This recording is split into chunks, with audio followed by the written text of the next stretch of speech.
Graça e paz, irmãos. Eu gostaria de convidar os irmãos a abrirem a Bíblia no segundo livro dos Reis, no capítulo 22.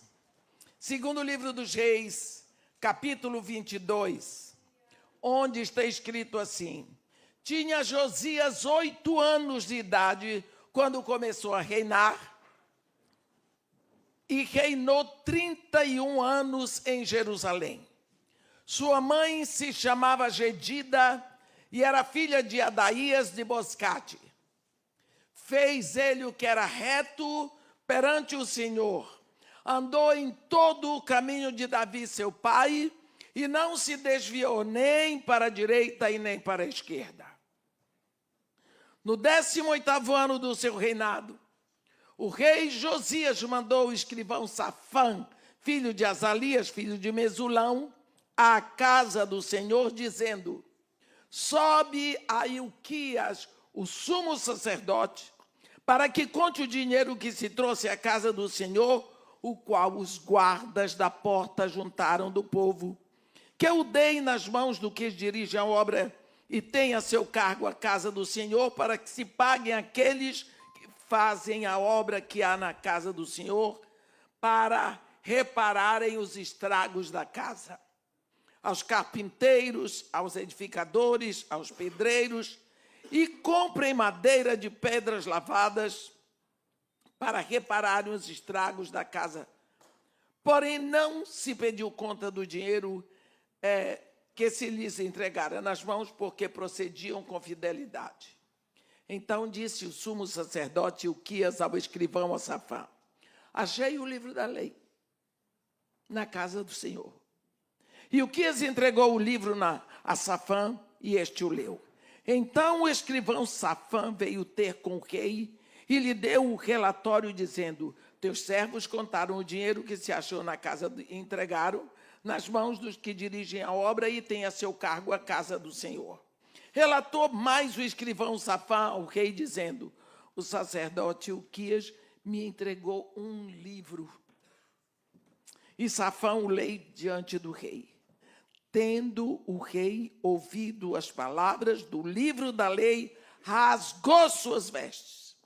Ordenou o rei a Ilquias, o sacerdote, a Aicão, filho de Safã, Acbor, filho de Micaías, e a Safã, o escrivão, e Asaías, servo do rei, dizendo: ide e consultai o Senhor por mim, pelo povo, por todo o Judá, acerca das palavras deste livro que se achou. Porque grande é o furor do Senhor que se acendeu contra nós, porquanto nossos pais não deram ouvidos às palavras deste livro, para fazerem segundo tudo quanto de nós está escrito. Amém. Nós temos aqui um momento em que Josias, com 8 anos, começa a reinar. Mas quando nós olhamos para trás, a Bíblia diz que o pai dele, Amon, fez o que era mal perante o Senhor, o pai dele.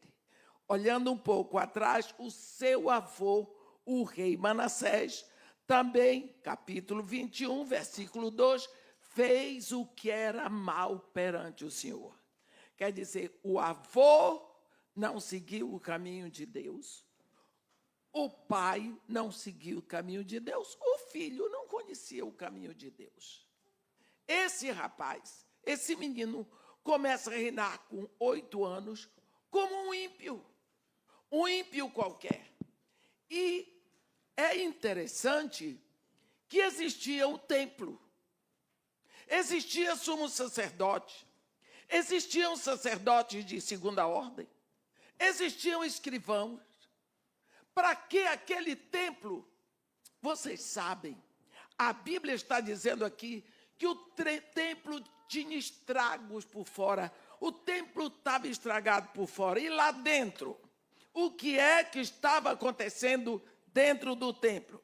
Nós damos uma olhadinha para frente e nós vamos ver que dentro do templo era um centro de macumba, para não dizer um chiqueiro. No capítulo 23, eu vou ler rapidamente para os irmãos verem o que é que tinha dentro do templo. No versículo 4, diz assim: então o rei ordenou que o sumo sacerdote Ilquias e os sacerdotes da segunda ordem, os guardas da porta, que tirassem do templo do Senhor todos os utensílios que se tinham feitos para Baal, Satanás, e para o poste ídolo, e para todo o exército dos céus, e os queimou fora de Jerusalém. Olhe bem, versículo 5. Também destituiu os sacerdotes que os reis de Judá estabeleceram para incensarem sobre os altos da cidade de Judá e ao redor de Jerusalém, como também os que incensavam a Baal, ao sol e à lua, e aos mais planetas e a todo o exército dos céus. Versículo 7. Também derribou as casas da prostituição cultual que estavam na casa do Senhor. No versículo 11, diz assim: também tirou os cavalos que os reis de Judá tinham dedicado ao sol, à entrada da casa do Senhor. Então, vocês, meus irmãos, podem ter uma ideia do que havia dentro do templo que foi construído e dedicado para a adoração ao Deus de Israel. Era um centro de macumba.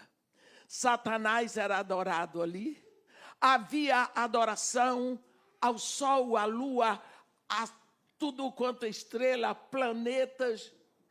Só não tinha adoração ao Senhor Deus de Israel. Mas era um templo. Foi dedicado a Deus. Tinha sumo sacerdote. Havia um sacerdote de segunda ordem. Havia escrivão. Tinha toda uma aparência. Por fora estava estragado, mas o povo trazia ofertas para que se consertassem os estragos. O que nós podemos ver aqui é aquilo que parece, mas não é. Parecia um templo de adoração ao Deus de Israel, mas não era templo de adoração a Israel, ao Deus de Israel. Nós vivemos hoje numa época em que nós podemos dizer que é a época da igreja da geração pelo menos. Vocês sabem o que é isso? A geração pelo menos. Eu tenho uma moça que trabalha lá comigo e tem uns 3 anos que ela chegou chorando, muito triste. Eles são filhos de Deus. E a sobrinha dela havia largado o marido, que é pastor, com um filho de 8 anos, e tinha ido viver com uma mulher. Então, isso foi uma vergonha muito grande, uma dor muito grande para a família, tudo mais. Quando ano passado, em novembro, ela vem para mim e diz assim: irmã Edmeia, eu vou ser tia novamente. Eu disse: quem foi? Quem é que vai nascer? Fulana de tal está grávida. Eu disse: mas você me disse que a sua sobrinha, fulana de tal, tinha largado o marido, estava vivendo com a mulher. Eu esqueci de lhe dizer que agora não, agora ela está vivendo com um homem. Pelo menos, não é? Melhorou. Quer dizer, largar o marido, viver com a mulher é muito ruim. Mas se largar o marido e for viver com outro homem, pelo menos não é tão vergonhoso. E o pecado? Será que Deus está fazendo acepção entre pecado e pecado? Será que o pecado é menor porque não me faz tanta vergonha? Porque nós estamos vivendo nessa geração do pelo menos. Pelo menos não é assim. Pelo menos melhorou um pouco. Isso não existe no reino de Deus. Olha este templo. este templo existia. Pelo menos existia um templo. Pelo menos existia um sumo sacerdote. Pelo menos existia um sacerdote de segundo turno. Pelo menos. Mas quem era adorado ali? Se nós levarmos em consideração, meus irmãos, que Deus, quando criou todas as coisas, Ele criou todas as coisas pela sua palavra. Mas na hora de fazer o homem, Deus passou a limpo a sua obra. A Bíblia diz assim: e viu Deus que era tudo muito bom. E só porque era muito bom, agora sim, façamos o homem a nossa imagem e semelhança. E como que Deus fez? Deus deu a palavra, façamos o homem. Em seguida, Deus tocou o pó que ele tinha criado com as mãos. E Deus trouxe para aquela massa aquilo que ele tinha dentro do coração. E deu a forma que estava dentro dele. Em seguida, Deus se estendeu para dentro do homem, porque ele soprou. E quando ele soprou, ele trouxe o calor de dentro de si para dentro do homem. Ele se conectou ao homem. Estava ali o homem. Então Deus fez o homem à sua imagem e semelhança. A vida que vem para o homem é a vida que estava dentro de Deus. E Deus estava satisfeito. Deus plantou o jardim, botou o homem para tomar conta. Ele e sua mulher. A Bíblia diz que todos os dias, pela viração do dia, Deus vinha estar com eles no Éden. Era um encontro de intimidade. Era um encontro sem liturgia. Era apenas a alegria e a satisfação da intimidade. E quando Deus estava ali, aquele casal se abastecia em Deus. E quando Deus ia embora, a vida deles era uma contínua expectativa pela próxima visita. Até que um dia, Eva recebeu uma visita e não era Deus. E nós sabemos o que aconteceu. E quando o homem peca, a primeira coisa que ele percebe é que ele estava vulnerável. Ele estava nu. Ele corre para se cobrir, mas ele não gritou para Deus. Ele não gritou. Eu não sei quanto tempo levou. E Deus vem atrás do homem. Deus, que foi a parte ofendida, ele vem atrás. Ele vem buscar o homem. E Deus vai fazer a primeira pergunta no Éden: Adão, onde estás? E o homem responde: ouvi a tua voz no jardim, mas porque estava nu, tive medo e me escondi. Quer dizer, a presença de Deus que até ontem, na qual até ontem Adão se deleitava, hoje ele diz para Deus: a tua presença me causa medo. Mas ele não gritou por Deus. Nós sabemos que quando aconteceu o primeiro pecado, foi no céu. O arcanjo Lúcifer liderou uma revolta contra Deus. Ele se tornou Satanás e os demônios e os anjos que estavam com ele se tornaram demônios. Mas Deus não moveu um dedo, digamos assim, para redimir esses anjos. Mas ali na hora em que Adão pecou, Deus disse, olhou para a mulher e para a serpente. A serpente era o diabo que estava travestido de serpente, porque ele é o primeiro travesti da história. E Deus disse para ele: eu porei inimizade entre a tua descendência e o seu descendente. Ele te ferirá o calcanhar. Mulher, mas o teu descendente lhe esmagará a cabeça, o governo, o domínio, o poder. Então Deus tomou para ele redimir a humanidade. E isso é um caso meu. Eu vou fazer. Isso é uma promessa que Deus dá ali, ele com ele. Então, se Deus diz que vai fazer, é porque ele vai redimir a descendência.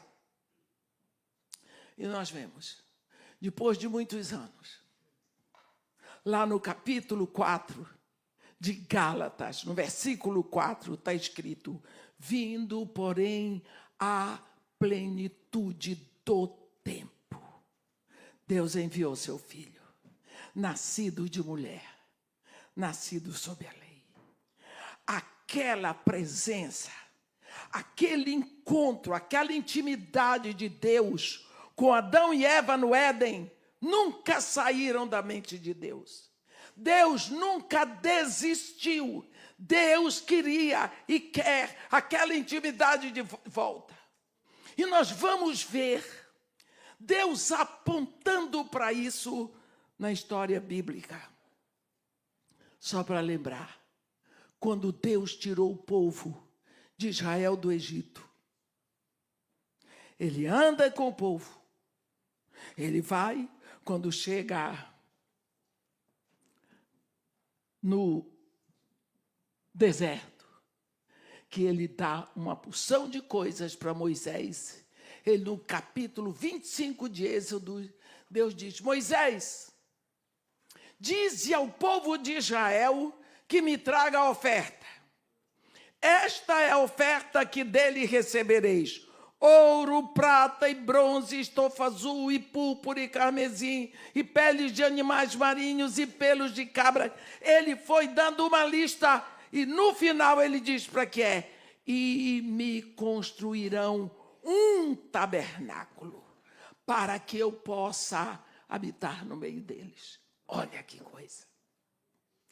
Deus querendo que o povo perceba a sua presença ali. Ele quer que o povo perceba a sua presença ali. Ele quer estar no meio do povo. Ele quer estar próximo. Ele criou o homem para si. Então, nós lembramos, é construído o tabernáculo que hoje está em Shiló. E aquele tabernáculo era a presença de Deus. Aquele santuário. Deus estava ali, mas o plano de Deus não era estar dentro de uma arca, não era estar dentro de um tabernáculo, no meio do povo, não é? Porque a gente sabe, se os céus não contêm a presença de Deus, como é que uma arca ia conter? Mas era um sinal, era um símbolo. Tudo bem, mas Deus estava ali. O plano de Deus é muito acima. Aí, mais tarde, nós vamos ver a construção do templo. Já é o lugar onde a presença de Deus está mais perceptível. Nós vamos ver que tem o átrio, onde os sacerdotes fazem os sacrifícios, depois eles entram para o santo lugar, onde tem a mesa da proposição, o altar de incenso, o altar do candelabro, e tem uma cortina de linho torcido, e lá atrás tem o santíssimo lugar, onde está a Arca da Aliança, com os querubins em cima. Lá é o santíssimo lugar, a presença de Deus. Então lá, só o sumo sacerdote podia entrar uma vez por ano. Aqui, no santo lugar, os sacerdotes ficavam no seu turno. Não podia sentar, não tinha cadeira. E lá fora, os sacerdotes ofereciam sacrifício, todo mundo podia chegar lá fora. Então, nós já vamos tendo mais perceptível a presença de Deus. Mas o plano de Deus não está pronto. O plano de Deus é a intimidade.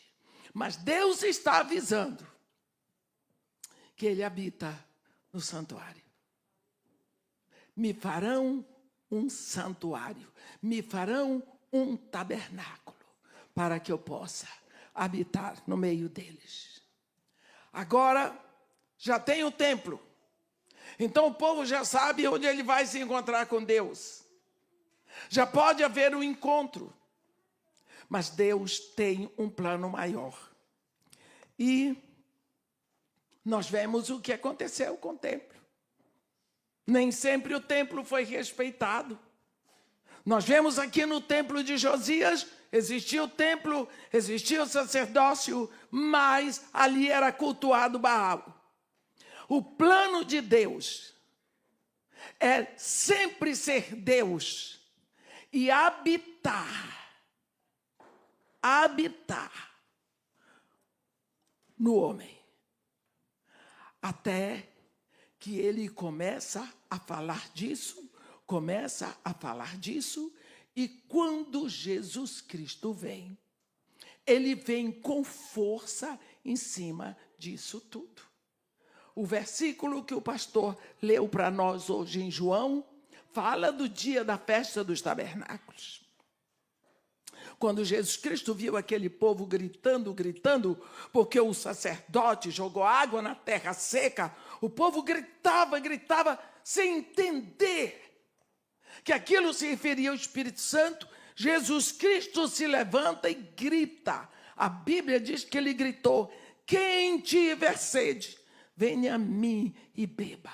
Porque quem crer em mim, como diz a Escritura, rios de água viva fluirão do seu interior. Aí João diz, isto ele diz em referência ao Espírito Santo que havia de ser dado àqueles que nele crescem, pois o Espírito não tinha sido ainda dado, porque Jesus não tinha sido glorificado. O plano de Deus é que o Espírito de Deus viesse para a terra. No Antigo Testamento, o Espírito Santo não podia ficar na terra, pois Jesus não tinha sido glorificado. Você vê os profetas, os sacerdotes, todos queriam que o Espírito de Deus ficasse aqui na terra. Você vê a oração do profeta Jeremias, quando ele diz, ó esperança de Israel, e Redentor seu no tempo da angústia, porque serias entre nós como estrangeiro na terra, como viandante que se despede para passar a noite. Eles queriam, mas o Espírito Santo não podia ficar. Por quê? Porque tinha uma cláusula para ser cumprida. É que Jesus fosse glorificado. Por quê? Quando Jesus fosse glorificado nos céus, teria um homem entronizado nos céus. Olhe o princípio da aliança. Os céus, diz o Salmo 115, versículo 16, são os céus do Senhor. A terra deu a ele, aos filhos dos homens. Os céus são de Deus, a terra é do homem. Quando Jesus Cristo ressuscitou, ele disse o quê? Todo o poder me foi dado nos céus, eu sou Deus. E na terra, eu sou homem. Agora, quando Jesus Cristo é elevado da terra na frente dos seus discípulos, ele sobe com o corpo igual ao seu, meu irmão, homem que está aqui, só que glorificado. Este homem está assentado à destra de Deus e majestade. Este homem está entronizado nos céus. Não se enganem, não tenham dúvidas, meus irmãos. Tem um homem entronizado nos céus. Então, se tem um homem entronizado nos céus, o Espírito Santo pode ser entronizado na terra. É questão de aliança. Agora, céus e terra estão novamente em aliança. Só que o Espírito Santo, quando vem, para ser entronizado aqui na terra, ele não vai ser entronizado nos bancos das igrejas. Ele vai ser entronizado dentro de um povo, no coração de pessoas. E Jesus Cristo fala disso com profusão em João 14, no versículo 17. Ele habita convosco e estará em vós. Em vós. Quando Deus mandou seu filho, ele colocou a sua palavra no ventre de uma mulher e teceu um corpo para aquela palavra. Quando Jesus nasceu, Jesus é a palavra de Deus no corpo de um homem. Mas quando o Espírito Santo vem, não precisa criar corpo, nem tecer corpo para o Espírito Santo, porque agora Deus tem filhos na terra. Então o Espírito Santo vem para habitar dentro de cada filho, o que faz de cada um de nós um tabernáculo vivo, um santuário vivo de Deus. Tem certas coisas que a gente não vai entender. Não vai entender. Mas nós temos que crer. A Bíblia diz, a Bíblia nos assegura, 1 de João 1, no versículo 5 está escrito: Deus é luz, nele não há treva alguma. Quando o Espírito Santo desceu, a Bíblia diz que foram como línguas de fogo, que cada língua pousou sobre uma pessoa. Não queimou ninguém, não pegou fogo a cabeça de ninguém, mas a língua de fogo. Este fogo, o nosso Deus é o único que responde com fogo, não é? Jesus Cristo, em Lucas 12, 49, ele diz: eu vim para atear fogo sobre a terra, e bem quisera que já estivesse a arder. Fogo, fogo. E João diz assim: eu vos batizo com água para arrependimento, mas depois de mim vem aquele de cujas sandálias eu não sou digno de desatar as sandálias, as correias das sandálias. Ele vos batizará com fogo e com o Espírito Santo. Ora, batizar é imergir. João imergia as pessoas na água. Quando saía dali, a água ia descendo. Quando Jesus vem, ele nos batiza com fogo. Quando ele nos tira dali, você é uma tocha apontando para cima. Porque em qualquer lugar que você acenda o fogo, ele aponta para cima. Porque a água, o fogo é o elemento do céu, como diziam os antigos gregos. Agora, fogo. O Espírito Santo, no dia de Pentecostes, primeiro ouviu-se o som do céu como de um vento impetuoso, línguas de fogo. Essas línguas de fogo entraram nas pessoas. E a Bíblia diz que elas ficaram cheias do Espírito Santo. Mas isso é um fogo espiritual. Do ponto de vista espiritual, quem olhasse aquelas pessoas, que eram mais ou menos 120, ia ver seres humanos com uma tocha de fogo aqui dentro. Os demônios e os anjos devem ter ficado doidinhos. Que isso? É um povo diferente. É uma raça diferente. Antes daquele momento, existiam na terra a raça negra, a raça branca, a raça vermelha, a raça amarela. Agora tem uma raça diferente. É preto, é branco, é amarelo, é vermelho, tudo pegando fogo aqui dentro. O que é isso? Raça eleita. Raça eleita.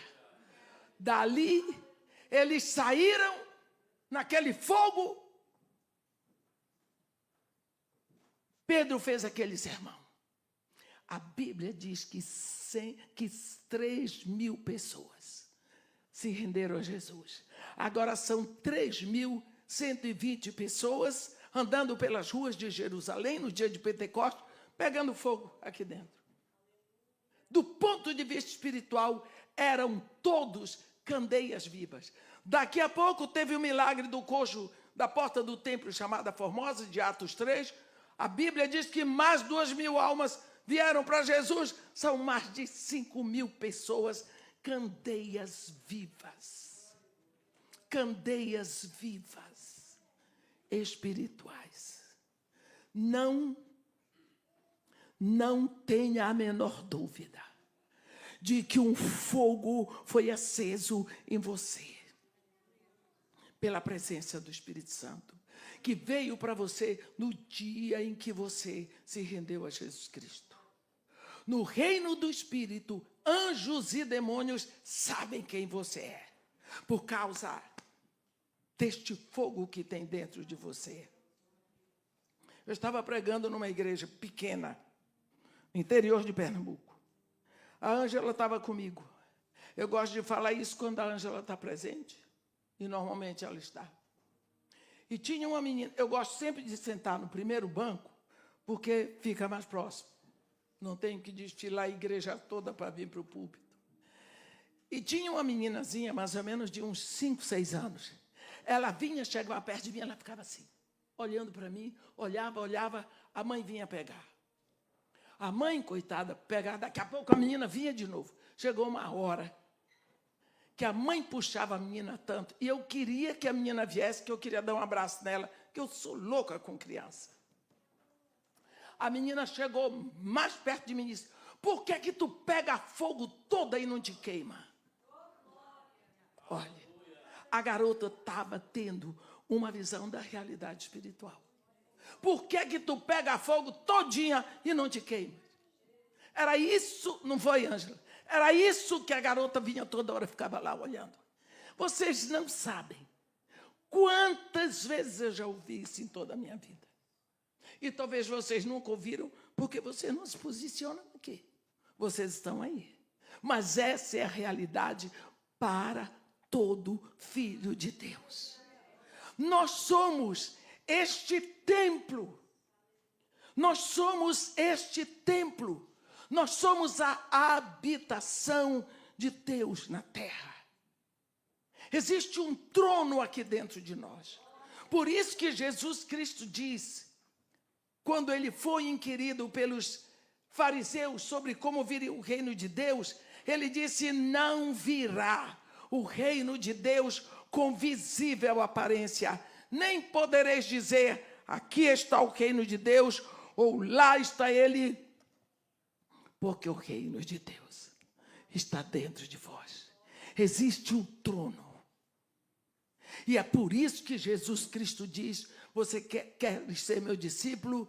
Nega-te a ti mesmo, sai do trono, depõe o teu ego, toma a tua cruz e segue-me. Meus irmãos, nenhum rei pode ser entronizado enquanto o outro está vivo. Se o trono está ocupado por um rei, outro não pode se assentar. É preciso que aquele rei que está no trono morra, o trono fica vazio.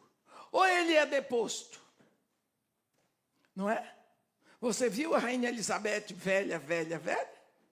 O príncipe Charles, ficando velho, não podia se assentar no trono porque a monarca estava viva. Ela morreu. Agora sim, prepararam para ele se assentar. Então, quando existe um trono em nós, se o nosso ego está assentado lá, Deus não vai ser entronizado no colo do meu ego. Né?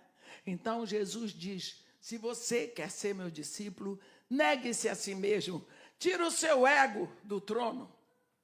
O trono fica vazio, chama Deus para ser entronizado.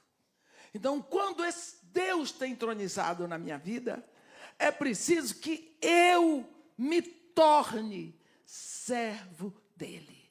É ele que manda na minha vida e eu obedeço.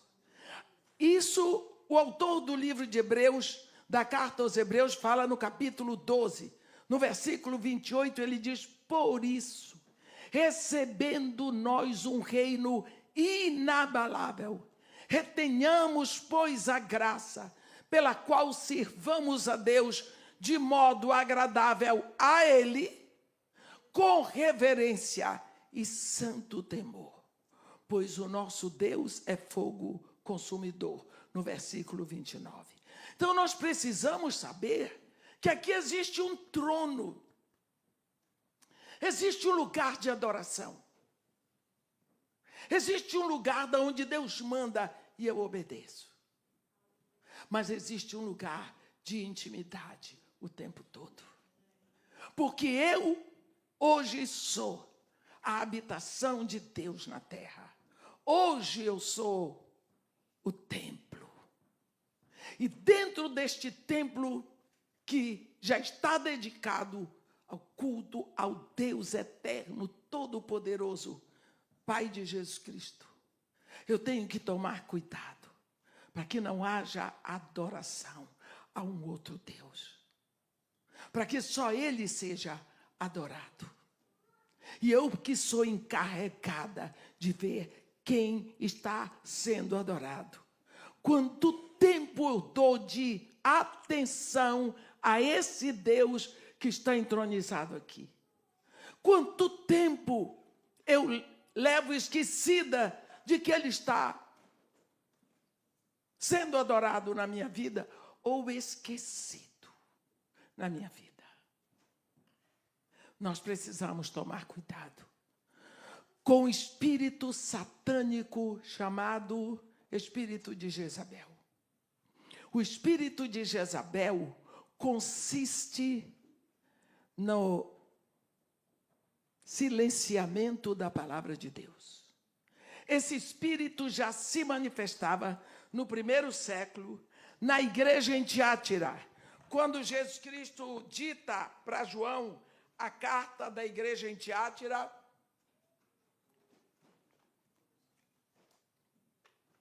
ele fala deste espírito.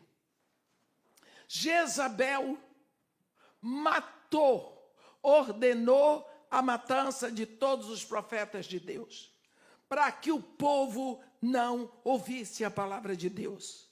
E porque o povo não ouvia a palavra de Deus, o povo se converteu a Baal. Esse espírito, ele chega como a serpente entrou no Éden. Satanás não escolheu um touro, Satanás não escolheu um rinoceronte, Satanás escolheu uma serpente que sabia falar. E você sabe como é que a serpente vem? Ela não faz barulho. Cobra não faz barulho. Então ele entra com sutileza.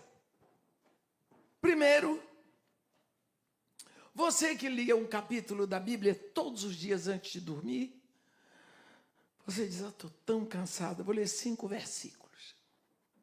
Amanhã eu leio 2 versículos, 2 capítulos. Você vai diminuindo. Daqui a pouco, você começa a achar enjoado, mas que negócio é esse? Já li. É tão difícil a linguagem bíblica. Esse negócio aqui, não entendo nada. Poxa vida. E essa história da parábola do bom samaritano, eu ouço isso desde que eu sou pequeno. Que negócio repetitivo, é sempre a mesma parábola. E esse negócio da mulher samaritana, você começa a achar aquilo maçante.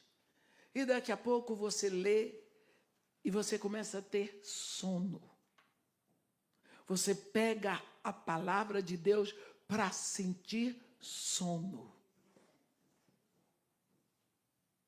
Eu não quero que você aqui, que está me ouvindo, que pega a Bíblia depois de um dia de trabalho pesado e sente sono, você diz, então eu estou com o espírito de Jezabel. Não, você pode estar cansado.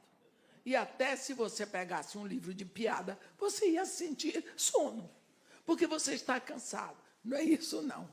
Eu estou dizendo que você já pega a Bíblia como canção de ninar. Eu começo da... A Bíblia começa a lhe dar sono porque é maçante. Cuidado. Você está olhando para mim? Eu prego essa palavra há mais de 40 anos. Tem dias que eu levanto de madrugada e eu vou lá para a sala. E para orar tem que ser assim. Andando. Pego a Bíblia, eu leio em voz alta, porque senão eu não aguento. Leio em voz alta, leio andando, porque senão eu sento e durmo. Porque eu vou dizer uma coisa para você. Esse pessoal que diz assim, ai, gente, mas é tão bom orar. Eu não. Orar para mim é uma batalha. Tem dias que é difícil. Tem dias que flui, que é uma maravilha. Eu estou no óleo. Aquilo que o pastor disse isso hoje aqui. Ele disse, os que confiam no Senhor renovam as suas forças. Olha a palavra, renovam. Voam com asas como águia, correm e não se cansam, caminham e não se fatigam. Um dia estão voando. Tem dias que não dá para voar, eles correm. Mas tem dia que não dá nem para correr. Eles estão andando. Daqui a pouco está voando de novo, porque renova as suas forças. Eu estou falando que pode existir um cansaço, mas abra os olhos. Se você está criando uma certa aversão à palavra de Deus. Você não se interessa, você não aguenta ouvir. Comece a lutar. Comece a lutar. Comece a repetir. Em voz alta. Porque quando você lê a Bíblia em voz alta, você vê e você ouve. Você exerce duas memórias. Visual e auditiva. Comece a lutar. Porque esse espírito de Jezabel, eu não estou dizendo para você que é um demônio que está na sua vida, que você está endemoniado, não.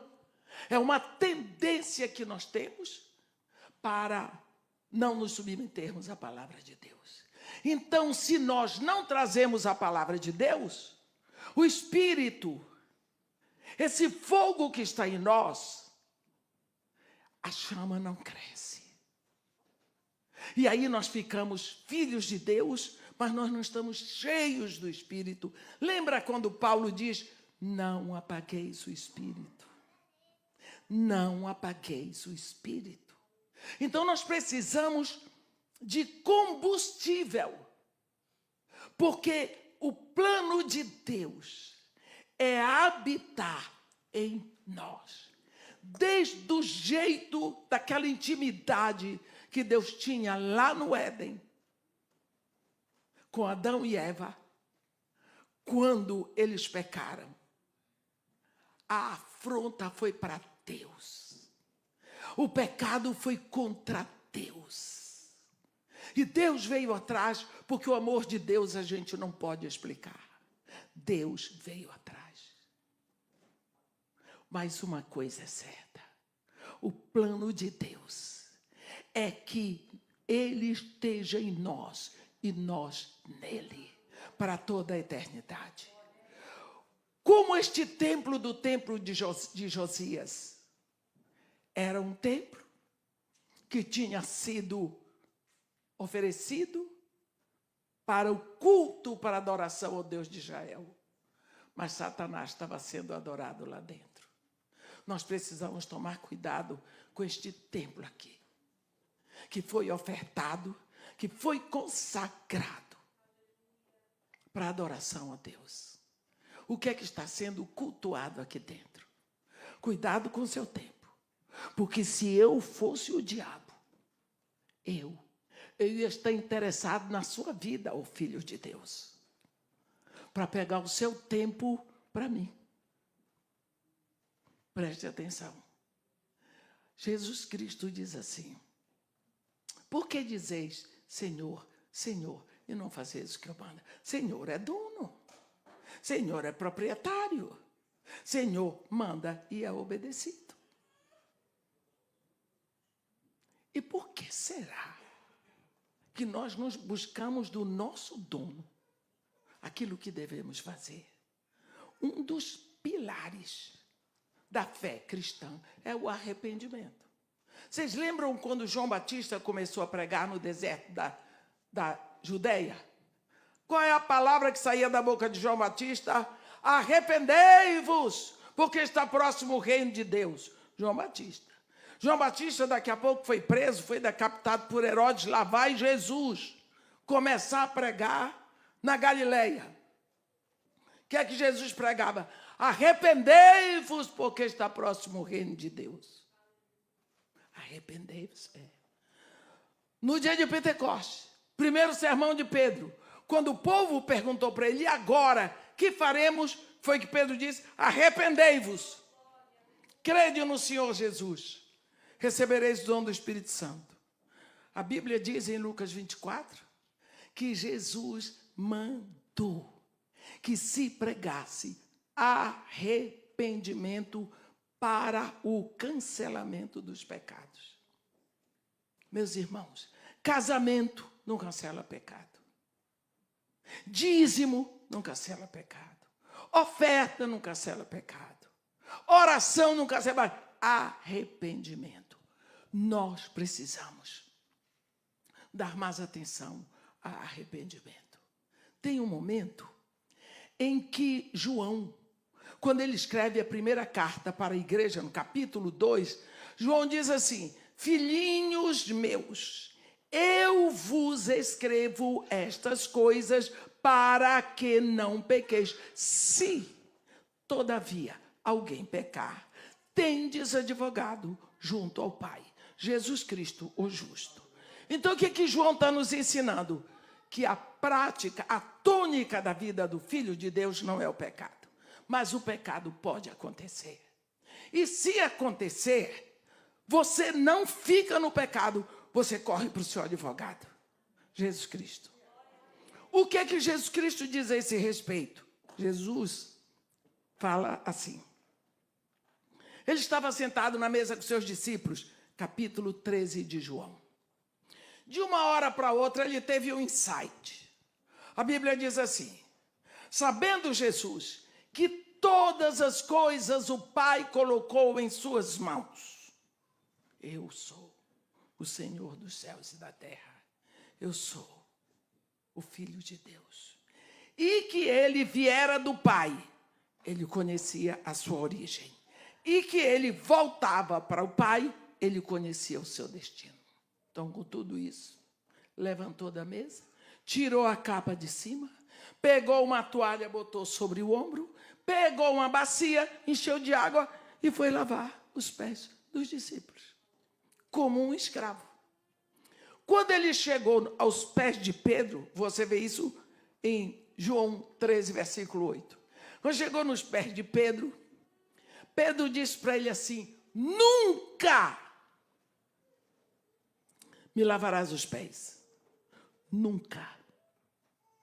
Jesus Cristo, que estava aqui abaixadinho, pronto para lavar os pés dele, olhou assim bem dentro da cara de Pedro e disse para Pedro assim, se eu não te lavar, tu não tens parte comigo. Olha que palavra forte. Se eu não te lavar, Pedro, tu não tens parte comigo. Pedro diz, então, Senhor, não apenas os pés, mas as mãos, a cabeça, já queria um banho. E Jesus disse para ele, não, Pedro, quem já se banhou, não precisa de lavar, senão os pés. Quanto mais está tudo limpo. Olhe bem. Significa, você tomou banho e você estava se preparando para vir para a igreja, mas você viu que seu cachorrinho estava correndo no quintal e ia para a rua, você correu, fui pegar o bichinho. Prende o bichinho dentro de casa, você viu, fui descalça. Você sujou o pé. Vai tomar banho de novo? Não, lava só os pés. Lava só a parte que sujou, né? É isso que Jesus quer dizer. Quem já se banhou não necessita de lavar, senão os pés. Quanto mais está tudo limpo. Aqui em 1 Coríntios, no capítulo 6, versículos 9 e 10, Paulo fala sobre isso, ele diz, ou não sabeis que os injustos não herdarão o reino de Deus? Não vos enganeis, nem impuros, nem idólatras, nem adúlteros, nem efeminados, nem sodomitas, nem ladrões, nem avarentos, nem bêbados, nem maldizentes, nem roubadores herdarão o reino de Deus. Aí ele diz: tais fostes alguns de vós. Tal fostes. Mas vós vos lavastes. Mas fostes santificados. Mas fostes justificados em o nome do Senhor Jesus Cristo e no Espírito do nosso Deus. No dia em que você ouviu a palavra da verdade, você se rendeu a Jesus Cristo, você se arrependeu dos seus pecados, você foi lavado, você foi purificado, você foi santificado, seu nome está escrito no livro da vida, você recebeu o Espírito Santo. Mas pode acontecer um acidente, um pecado. Pecado é acidente na vida do crente, porque aquele que é nascido de Deus não vive na prática do pecado. Pode acontecer que você peque. E o que é que você faz? Corra para Jesus Cristo, para Ele lavar aquela parte que está suja, porque aquela parte é sujeira. É você chamando Jesus de Senhor, Satanás dizendo para ele: aí ó, chama você de Senhor, mas está lá fazendo o que eu quero. Sou eu que mando na vida dele, mas ele diz que é você. Mas olha aí, quem manda sou eu. Que tal? Que coisa. Essa história de nós chamarmos Senhor Jesus e nós não assumirmos que Ele é o nosso dono. Olhe, o plano de Deus para nós não é salvação, não. O plano de Deus para nós é santificação. A Bíblia diz que Deus nos escolheu em Cristo antes da fundação do mundo para sermos salvos. Mas ninguém pode ser salvo se antes, ninguém pode, escuta, Deus nos escolheu para sermos santos. Mas ninguém pode ser santo se não for salvo. Então ele vai lá e nos salva para sermos santos. Então é por isso que nós precisamos prestar atenção, crer e viver esta realidade. Quem está entronizado aqui? Eu sou o templo vivo da presença de Deus. Eu sou filho de Deus. Eu tenho um dono, eu tenho um proprietário. Eu tenho alguém que me comprou. Eu tenho o Espírito da eternidade que me selou. Eu sou filho de Deus. Eu tenho que levar isso a sério. Porque eu não posso brincar com o sangue do Filho de Deus. Quando nós brincamos com o pecado, o que nós estamos fazendo com o sangue do Filho de Deus? Se nós não queremos que machuquem o nosso filho, o que nós estamos fazendo com o Filho de Deus? É preciso que nós tenhamos este cuidado de buscar todos os dias. É difícil, é cansativo, Eu sei que quando você chega em casa, você chega quebrado. Mas 3 minutos de qualidade.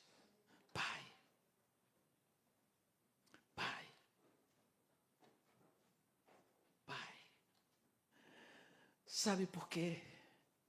Jesus Cristo nos ensinou assim: quando orardes, dizei Pai. E quando você sente na beira da sua cama, quebrado, cansado, e você diz: Pai, obrigado pelo dia. Louvado seja o teu nome pela mulher que está aí reclamando das coisas lá na cozinha. Ela é minha esposa. Abençoe e guarda essa mulher, Senhor. E meus filhos, Senhor.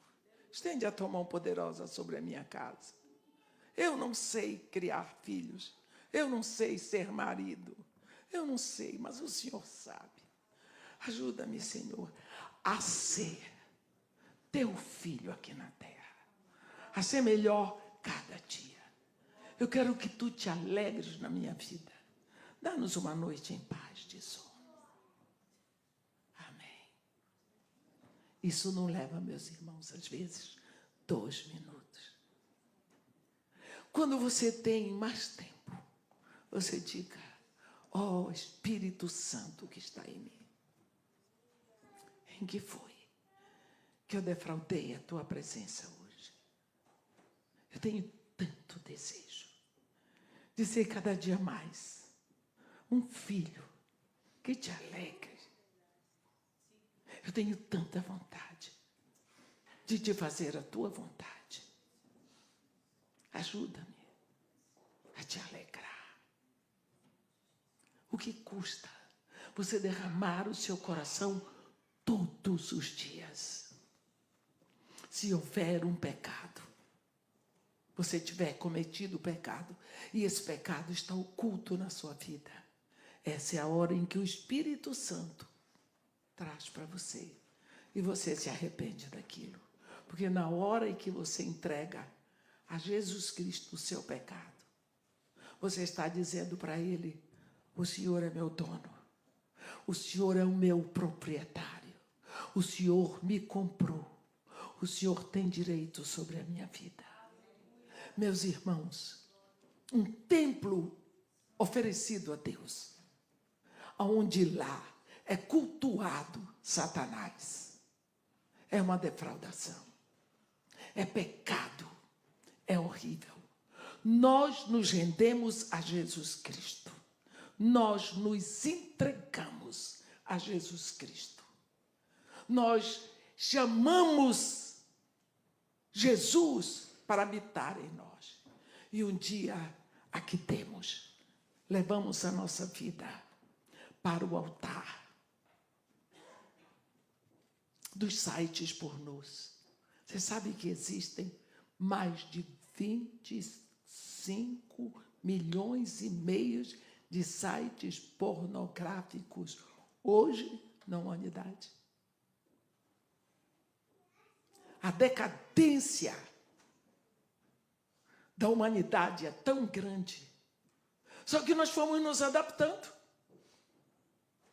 Até o conceito máximo de macho e fêmea está desfeito. Os absurdos que antes para nós eram inaceitáveis, hoje são aceitos como estilo de vida. A decadência da humanidade é fora do comum, mas nós vamos nos adaptando e nós vamos morrendo por adaptação.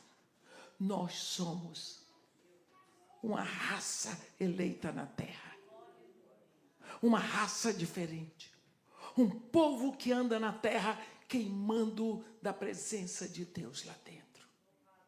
Nós estamos aqui para fazer diferença. É só por isso o valor da criação dessa congregação aqui neste lugar. Que maravilha! Podemos fazer parte dessa história. Por isso, meus irmãos, em nome de Jesus Cristo, vamos procurar vida que condizem com o nosso status de filhos de Deus, herdeiros da eternidade com Cristo, sabendo conscientemente que o livro não pode estar perdido na nossa vida.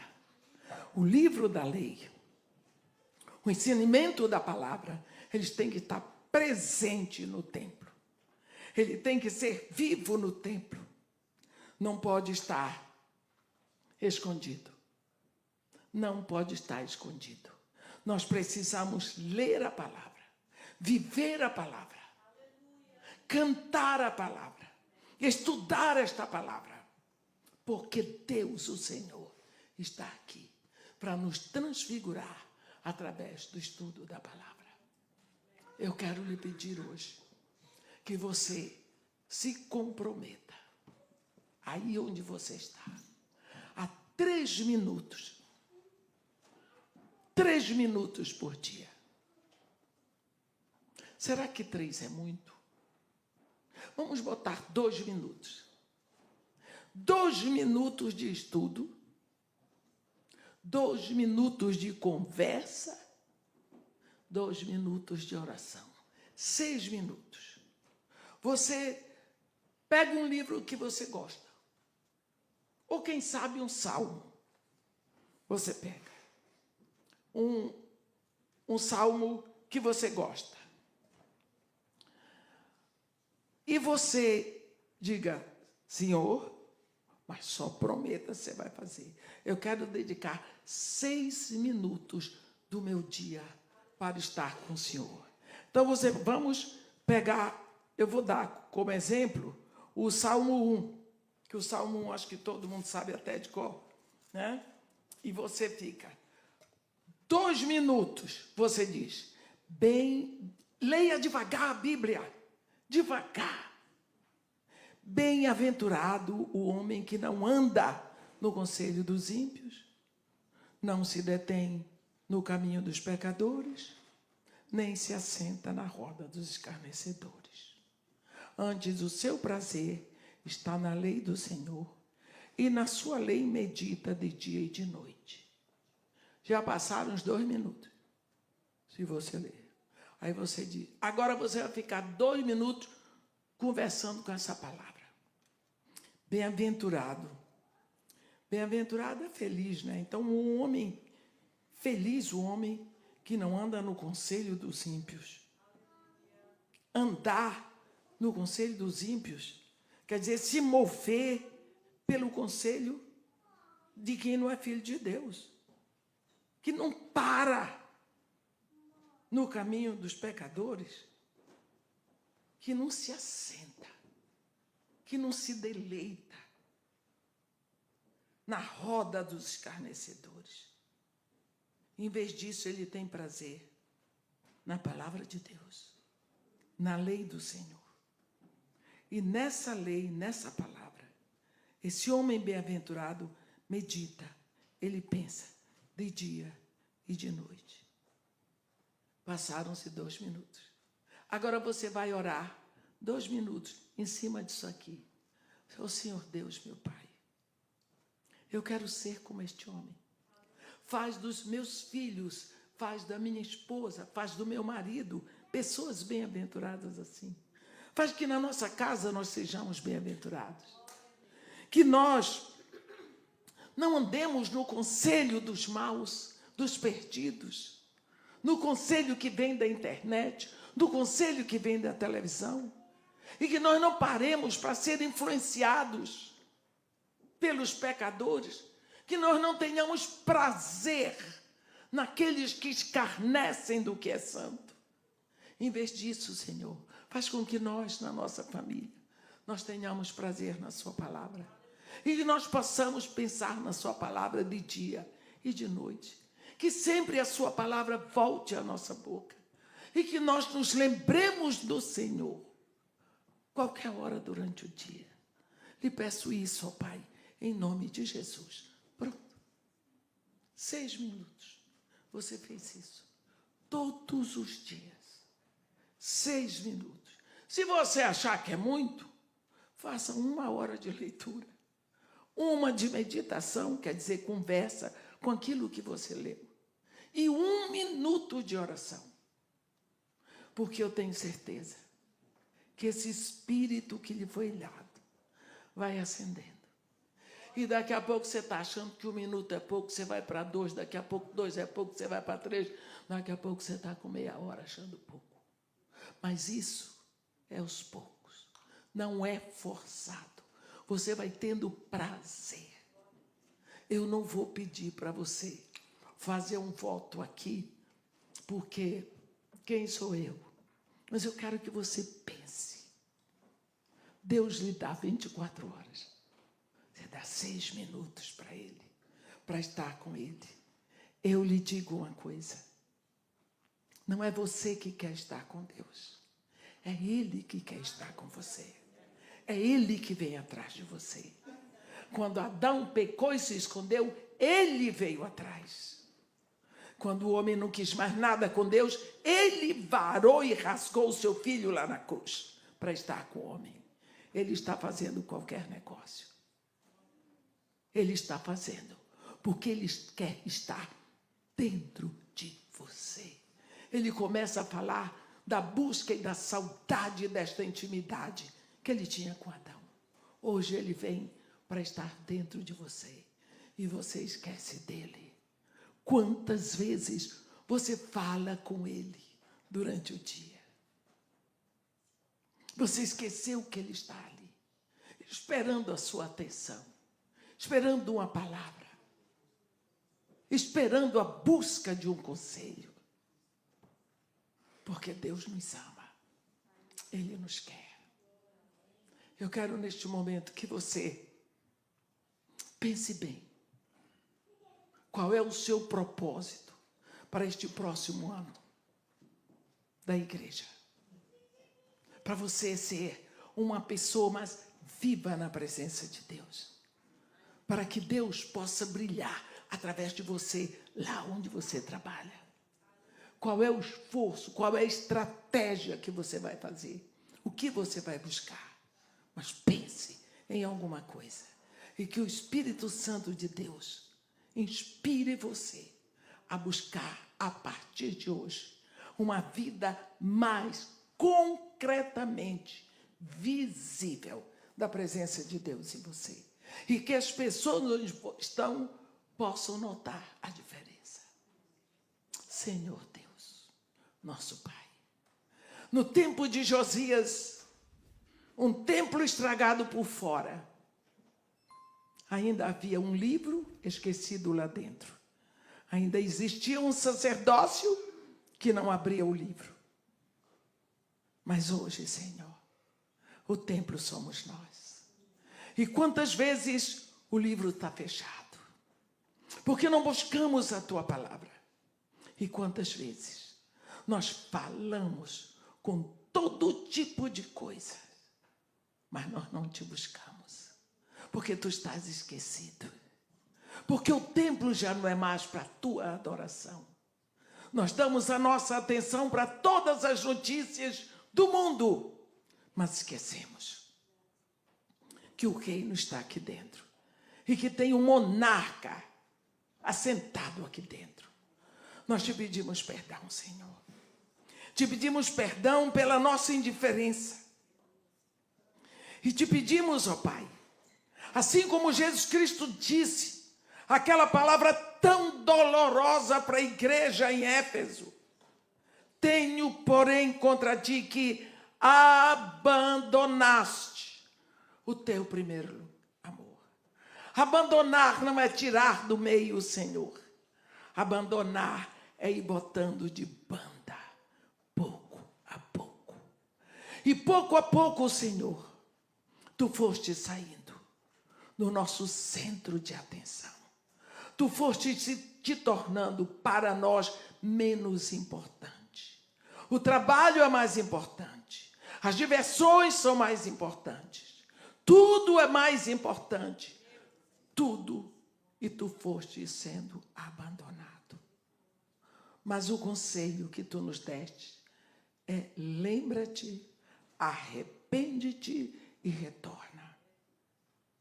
Hoje nós queremos, Senhor, te pedir que tragas à nossa memória o momento em que nós começamos a colocar outras coisas na primazia, a colocar as outras coisas em primeiro lugar, e saber que sem a saúde, sem o ar que respiramos, que o Senhor nos dá, nós não vamos obter nada. Perdoa-nos, Senhor, porque somos tão vulneráveis ao pecado. Perdoa-nos, Senhor, porque nos esquecemos que todo bem vem de ti. Cria em nós um coração que te busque, que te deseje cada vez mais, Senhor. Perdoa-nos por te deixar de lado. Nós queremos retornar para este momento em que tu estás em primeiro lugar. Queremos o teu reino e a tua retidão, porque sabemos que então de lá todas as outras coisas nos serão acrescentadas. Te pedimos, ó Pai, em nome de Jesus Cristo, que nós possamos nos manter fiéis a esse desejo e buscar de Ti, ó Pai, diariamente, a direção para as nossas vidas. Nós te pedimos isso, te agradecendo em nome de Jesus. Amém.